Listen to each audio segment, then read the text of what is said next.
जी केवल तत्कालिक प्रभाव देख पा रहे थे, इसलिए उन्होंने कहा कि हम वहीं के वहीं हैं।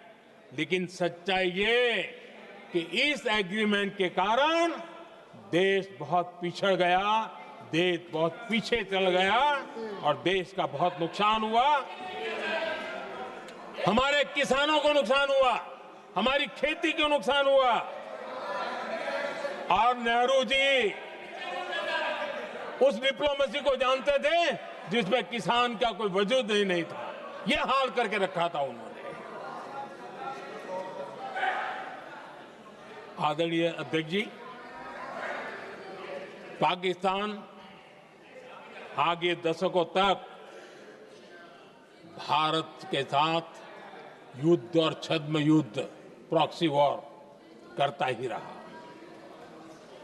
लेकिन कांग्रेस की सरकारों ने बाद में भी सिंधु जल समझौते की तरफ देखा तक नहीं, नेहरू जी की गलती को सुधारा तक नहीं। आदरणीय अध्यक्ष जी, लेकिन अब भारत ने पुरानी गलती को सुधारा है, ठोस निर्णय लिया है। भारत ने नेहरू जी द्वारा किए गई बहुत बड़ी ब्लंडर, सिंधु जल समझौते को देश हित में, किसानों के हित में एबेंस में रख दिया है। देश का अहित करने वाला ये समझौता अब इस रूप में आगे नहीं चल सकता। भारत ने तय कर दिया है, खून और पानी साथ साथ नहीं बह सकते।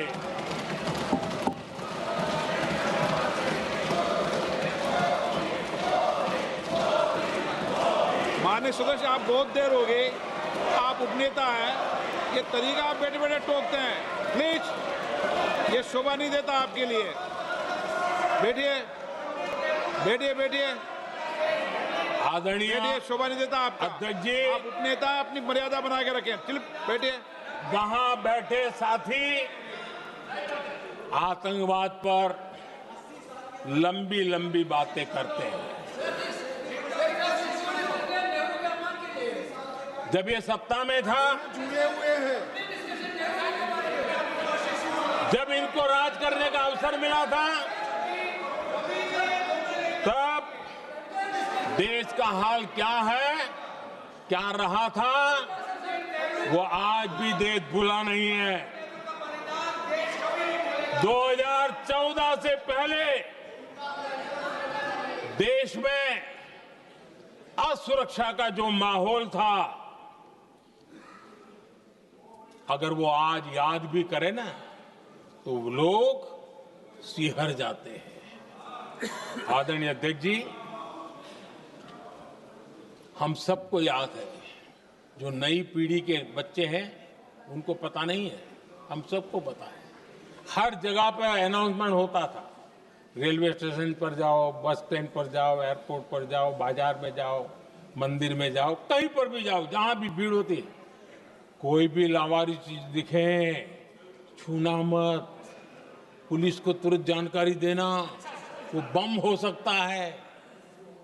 हम 2014 तक यही सुनते आए थे, ये हालात करके रखा था। देश के कोने कोने में यही हाल था। माहौल ये था कि जैसे कदम कदम पर बम बिछे हैं और खुद को ही नागरिकों ने बचाना है। उन्होंने हाथ ऊपर कर दिए थे, अनाउंस कर दिया। आदरणीय अध्यक्ष जी, कांग्रेस की कमजोर सरकारों के कारण देश को कितनी जानें गंवानी पड़ी, हमें अपनों को खोना पड़ा। आदरणीय अध्यक्ष जी, आतंकवाद पर ये लगाम लगाई जा सकती थी। हमारी सरकार ने 11 साल में ये करके दिखाया एक बहुत बड़ा सबूत है। 2004 से 14 के बीच जो आतंकी घटनाएं होती थी, उन घटनाओं में बहुत बड़ी कमी आई है। इसलिए देश भी जानना चाहता है, अगर हमारी सरकार आतंकवाद पर नकेल कस सकती है तो कांग्रेस सरकारों की ऐसी कौन सी मजबूरी थी कि आतंकवाद को फलने फूलने दिया। आदरणीय अध्यक्ष जी, कांग्रेस के राज में आतंकवाद अगर फला फूला है, उसका एक बड़ा कारण इनकी तुष्टीकरण की राजनीति है, वोट बैंक की राजनीति है। जब दिल्ली में बाटला हाउस एनकाउंटर हुआ, कांग्रेस के एक बड़ी नेता के आंख में आंसू थे, आतंकवादी मारे गए इसके कारण। और वोट पाने के लिए इस बात को हिंदुस्तान के कोने कोने में पहुंचाया गया। आदरणीय अध्यक्ष जी, 2001 में देश की संसद पर हमला हुआ था। तब कांग्रेस के एक बड़े नेता ने अफजल गुरु को बेनिफिट ऑफ डाउट देने की बात कही थी। आदरणीय अध्यक्ष जी, मुंबई में 26/11 का इतना बड़ा आतंकी हमला हुआ, एक पाकिस्तानी आतंकी जिंदा पकड़ा गया। पाकिस्तान की मीडिया ने, दुनिया ने यह स्वीकार किया कि पाकिस्तानी है, लेकिन यहां कांग्रेस पार्टी इतना बड़ा पाकिस्तान का पाप, इतना बड़ा पाकिस्तानी आतंकी हमला, और ये क्या खेल खेल रहे थे? वोट बैंक की राजनीति के लिए क्या कर रहे थे? कांग्रेस पार्टी इसको भगवा आतंक सिद्ध करने में जुटी हुई है।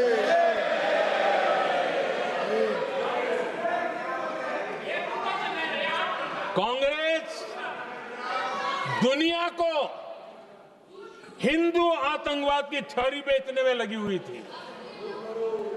कांग्रेस के एक नेता ने अमेरिका के बड़े राजनयिक को यहां तक कह दिया था कि लश्कर-ए तोयबा से भी बड़ा खतरा भारत के हिंदू ग्रुप है। यह कहा गया था। तुष्टीकरण के लिए कांग्रेस ने जम्मू कश्मीर में भारत का संविधान, बाबा साहब अंबेडकर का संविधान, उसे जम्मू कश्मीर में पैर नहीं रखने दिए, इन्होंने घुसने नहीं दिया, उसे बाहर रखा। तुष्टीकरण और वोट बैंक की राजनीति के लिए कांग्रेस हमेशा देश की सुरक्षा को बलि चढ़ाती रही। आदरणीय अध्यक्ष जी, तुष्टीकरण के लिए ही कांग्रेस ने आतंकवाद से जुड़े कानूनों को कमजोर किया। गृहमंत्री जी ने आज विस्तार से सदन में कहा है, इसलिए मैं इसको रिपीट करना नहीं चाहता। आदरणीय अध्यक्ष जी, मैंने इस सत्र की शुरुआत में आग्रह किया था, मैंने कहा था कि दल हित में हमारे मत मिले न मिले, दल हित में हमारे मत मिले न मिले, देश हित में हमारे मन जरूर मिलने चाहिए। पहलगाम की विभीषिका ने हमें गहरे घाव दिए हैं, उसने देश को झकझोर दिया है। इसके जवाब में हमने ऑपरेशन सिंदूर किया तो सेनाओं के पराक्रम ने, हमारे आत्मनिर्भर अभियान ने देश में एक सिंदूर स्पिरिट पैदा किया है।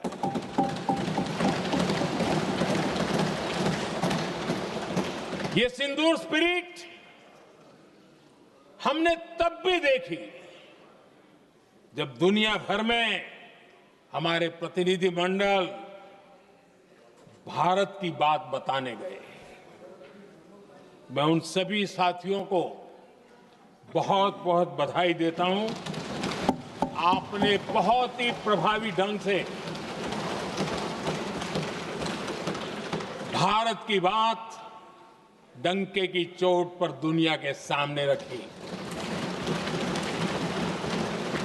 लेकिन मुझे दुख इस बात का है, हैरानी भी है, जो खुद को कांग्रेस के बड़े नेता समझते हैं, उनके पेट में दर्द हो रहा है कि भारत का पक्ष दुनिया के सामने क्यों रखा गया।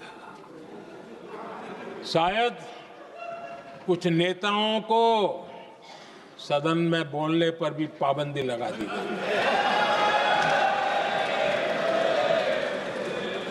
आदरणीय अध्यक्ष जी, इस मानसिकता से बाहर निकलने की जरूरत है। कुछ पंक्तियां मेरे मन में आती हैं, मैं अपने भाव व्यक्त करना चाहता हूं। आदरणीय अध्यक्ष जी, करो चर्चा और इतनी करो, करो चर्चा और इतनी करो कि दुश्मन दहशत से दहल उठे। दुश्मन दहशत से दहल उठे। रहे ध्यान बस इतना ही, रहे ध्यान बस इतना ही, मान सिंदूर और सेना का प्रश्नों में भी अटल रहे। हमला मां भारती पर हुआ अगर, तो प्रचंड प्रहार करना होगा। दुश्मन जहां भी बैठा हो, हमें भारत के लिए ही जीना होगा। मेरा कांग्रेस के साथियों से आग्रह है कि एक परिवार के दबाव में पाकिस्तान को क्लीन चिट देना बंद कर दें। जो देश की विजय की क्षण है, कांग्रेस उसे देश के उपहास का क्षण न बनाए। कांग्रेस अपनी गलती सुधारें। मैं आज सदन में फिर स्पष्ट करना चाहता हूं, अब भारत आतंकी नर्सरी में ही आतंकियों को मिट्टी में मिलाएगा।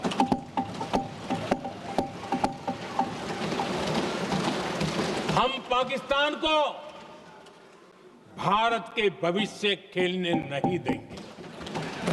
25 को क्या हुआ और क्यों हुआ? आप तो खुद अपनी पीठ थपथपाने में लगे रहते हैं। सेना, देश, संसद से सच छुपाते हैं। ऑपरेशन सिंदूर जब शुरू हुआ, हम सब ने समर्थन किया। सब एकजुट होकर खड़े हो गए इस देश के लिए। दोबारा होगा, दोबारा खड़े हो जाएंगे। अगर हमारे देश पे हमला होता है तो यहाँ इस सदन में किसी भी पार्टी का हो, कोई भी हो, सब आपका समर्थन करेंगे। और हमें अपनी सेना पर गर्व है कि उन्होंने इस बार भी दृढ़ता से लड़ाई लड़ी, धैर्य से लड़ाई लड़ी, वीरता से लड़ाई लड़ी। लेकिन इस ऑपरेशन का सिंदूर का क्रेडिट, उसका श्रेय तो हमारे प्रधानमंत्री जी चाहते हैं। सही भी है, ठीक है, सही है, श्रेय ले, श्रेय ले। ओलंपिक्स में हमारा मेडल आता है, उसका भी श्रेय लेते हैं। लेकिन सिर्फ श्रेय लेने से नहीं होता नेतृत्व, जिम्मेदारी भी लेनी पड़ती है।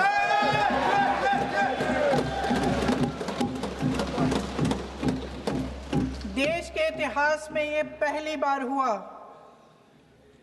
देश के इतिहास में ये पहली बार हुआ कि जंग होते होते ही रुक गई। रुक गई है जी, और इस रुकावट का ऐलान हमारी सरकार, हमारी सेना नहीं करती, अमेरिका के प्रेसिडेंट करते हैं, अमेरिका के राष्ट्रपति करते हैं। ये हमारे प्रधानमंत्री महोदय की गैर जिम्मेदारी का सबसे बड़ा प्रतीक है। आज गृह मंत्री जी ने इस बात पर उल्लेख किया। उन्होंने कहा, उनके शब्दों में उन्होंने कहा कि पाकिस्तान के पास शरण में आने के बजाय कोई चारा ही नहीं था। आपने शरण दिया क्यों? वो आते हैं आपके देश के अंदर, लोगों को मार डालते हैं, और आप उनको शरण दे रहे हैं। क्यों दिया शरण? इसका जवाब क्यों नहीं दिया एक भी भाषण में? जैसे ये बात उठी, शरण की बात की, हमारे गृह मंत्री जी ने इतिहास में चले गए। नेहरू ने क्या किया, इंदिरा गांधी ने क्या किया, यहां तक कि मेरी मां के आंसुओं तक चले गए। लेकिन इस सवाल का जवाब नहीं दिया कि ये सीज फायर हुआ क्यों, ये जंग रुका क्यों, और तब क्यों रुका जब दुश्मन के पास कोई चारा नहीं था हमारे श्रेय में आने के बजाय। क्यों रुका ये जंग? इसका जवाब नहीं दिया। धन्यवाद। आप देंगे?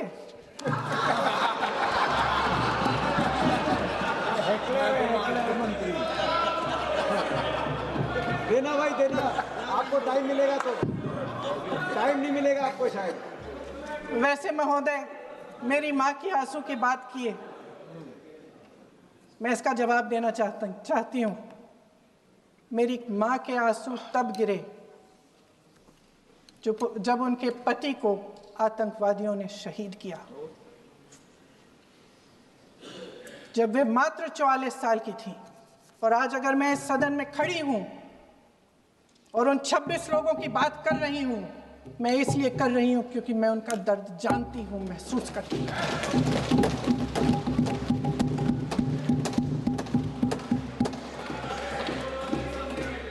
अध्यक्ष महोदय, मैंने कहा कि देश का नेतृत्व सिर्फ उपलब्धियों का श्रेय लेने से मजबूत नहीं होता। सफलता और विफलता दोनों की जिम्मेदारी लेने से बुलंद होता है। ये सोने का ताज नहीं है, कांटों का ताज है। अध्यक्ष महोदय, जब सरकार झूठी और कायर हो तो वे बहादुर से बहादुर सेना के साहस और पराक्रम को भी कमजोर कर देती है। देश को प्रतिशोध के साथ साथ सबके प्राणों की रक्षा का प्रण चाहिए। सेना की शक्ति के साथ सरकार की सच्चाई भी चाहिए। महान देशभक्त शहीद इंदिरा गांधी जी, जिन्होंने सफल कूटनीति के बल पर अमेरिका के राष्ट्रपति निक्सन का मुकाबला करके पाकिस्तान का विभाजन करवाया, बांग्लादेश बनाया, 1 लाख पाकिस्तानी सैनिकों को आत्मसमर्पण करने पर मजबूर किया, उन्होंने कभी इसका श्रेय लेने की कोशिश नहीं की। ऑपरेशन सिंदूर का मकसद अगर पाकिस्तान को सबक सिखाना था तो शायद ये मकसद अभी अधूरा है, क्योंकि हमारी कूटनीति विफल रही है। इसका प्रमाण यही है कि ऑपरेशन सिंदूर के बाद एक पाकिस्तानी जनरल, जिसके हाथ खून से रंगे थे, अमेरिका के राष्ट्रपति के साथ बैठकर लंच खा रहे थे। अगर ऑपरेशन सिंदूर का मकसद आतंकवाद को खत्म करने का था तो पाकिस्तान को संयुक्त राष्ट्र के आतंकवाद विरोधी समिति का अध्यक्ष चुने जाने से इस मकसद को धक्का लगा है। इसकी जिम्मेदारी कौन लेगा? क्या हमारे प्रधानमंत्री लेंगे? क्या उनमें ये हिम्मत है? नहीं है। अगर इस ऑपरेशन के दौरान हमारे जहाज़ों का नुकसान नहीं हुआ तो सदन में इसे साफ साफ कहने से क्या डर है? क्यों नहीं कहा है? कल भी रक्षा मंत्री जी ने कहा कि हमारे इंफ्रास्ट्रक्चर का नुकसान नहीं हुआ, तो जहाज़ों के बारे में भी बता दें, साफ साफ बता दें, क्या हर्ज है? सच्चाई तो है। सवालों से बचने के लिए ये सरकार हमेशा प्रयास करती है। इसकी राजनीतिक कायरता बेमिसाल है। देशवासियों के प्रति जवाबदेही का एहसास ही नहीं है। सच्चाई ये है कि इनके दिल में जनता के लिए कोई जगह नहीं है। सब राजनीति है, सब पीआर है, सब प्रचार है, सब पब्लिसिटी है। देश की जनता के लिए आपके हृदय में कुछ नहीं रहा। बहुत समय हो गया है आप इस प्रचार में ही लिप्त हैं, जनता को देख नहीं पा रहे हैं। जी माननीय, जो पहलगाम में हुआ, खत्म करती हूँ, जो पहलगाम में हुआ उससे हर एक देशवासी के दिल पे चोट पहुंची है। हिमांशी नारवाल की गुहार ने हम सबको शर्मिंदा किया है। इसीलिए मैं आज यहाँ खड़े हुए एक आखिरी बात करना चाहती हूँ।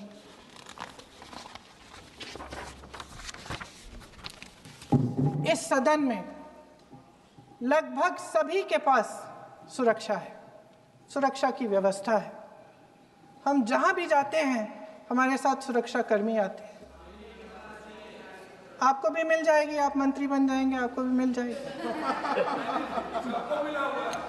मैं मजाक की बात नहीं कर रही हूँ, थोड़ा सा धैर्य रखिए। उस दिन पहलगाम में 26 परिवार उजड़ गए। 26 लोगों को अपने परिवार के सदस्य के सामने मारा गया। 26 बेटे, पति, पिता गुजर गए।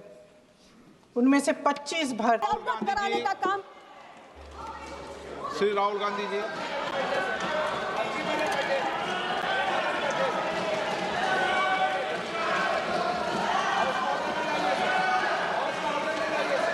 आपको, आप बोलिए।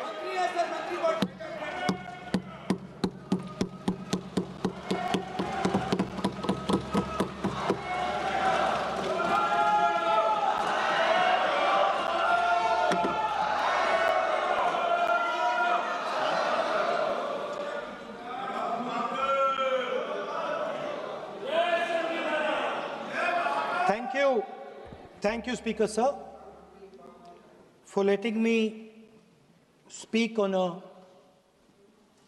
very important, painful subject. I start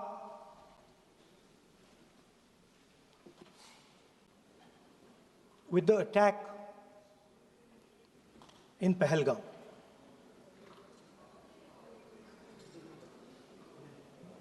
A brutal attack, heartless attack, organized and orchestrated clearly by the Pakistani state.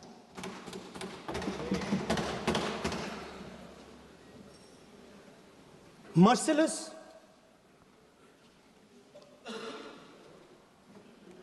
young people, old people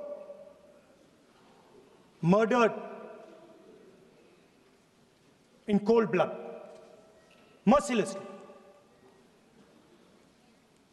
And we have together, every single person in this house, condemned Pakistan.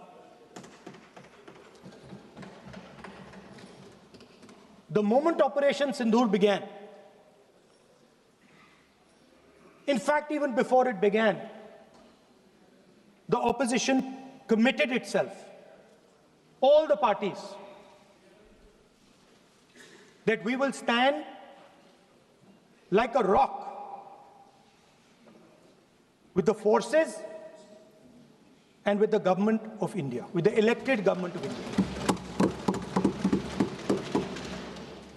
We heard the odd jibe, the sarcastic remarks from some of their leaders, but we said absolutely nothing.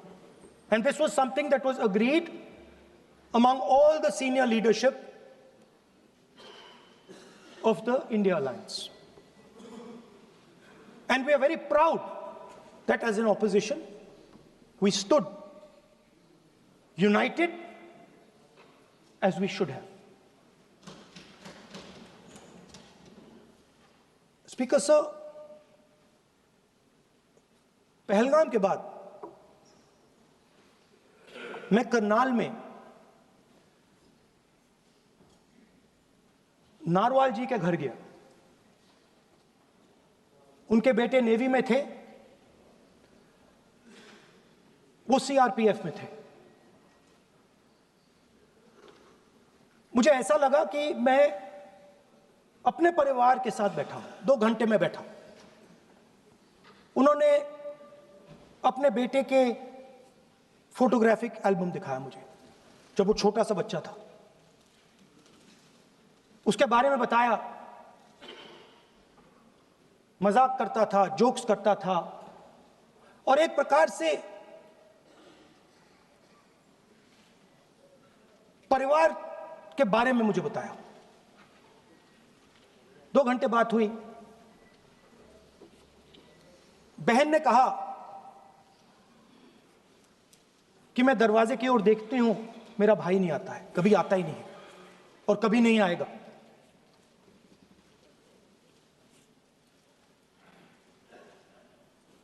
उसके बाद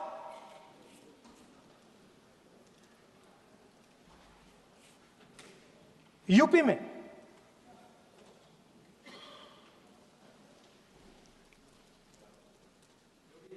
दूसरे परिवार से मिला।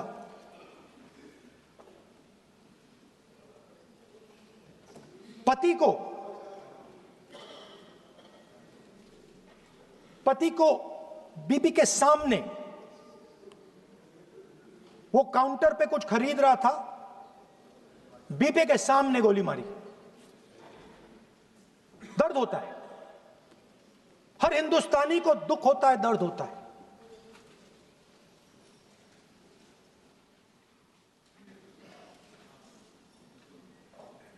जो हुआ गलत हुआ, सबने कंडेम किया। स्पीकर सर,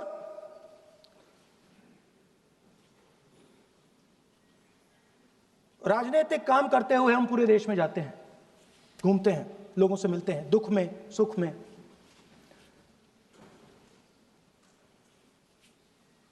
जब भी मैं फोर्सेस के किसी भी व्यक्ति से मिलता हूं, जैसे ही मैं हाथ मिलाता हूं, और ये आपको भी फील हुआ होगा, जैसे ही मैं हाथ मिलाता हूं, मुझे पता लग जाता है कि ये हिंदुस्तान की फोर्सेस, सेना का आदमी है। हाथ जैसे मिलाता है, मुझे पता लग जाता है कि ये टाइगर है, इसको हिलाया नहीं जा सकता, ये देश के लिए मर जाएगा, सीधा खड़ा रहता है। इसको कहीं भी भेज दो, ये देश के लिए लड़ने के लिए, मरने के लिए तैयार रहता है।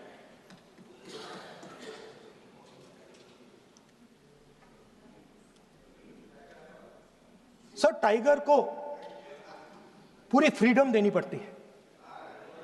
टाइगर को आप बांध नहीं सकते हो।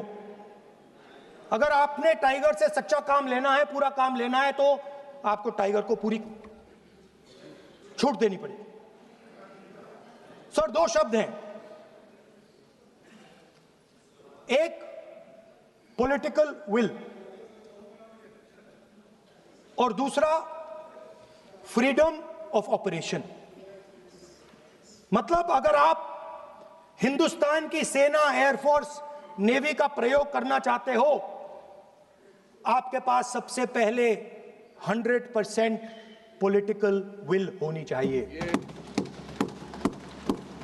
और दूसरा, अगर आप सेना का प्रयोग करना चाहते हो तो आपको फुल फ्रीडम ऑफ ऑपरेशन देना पड़ेगा। राजनाथ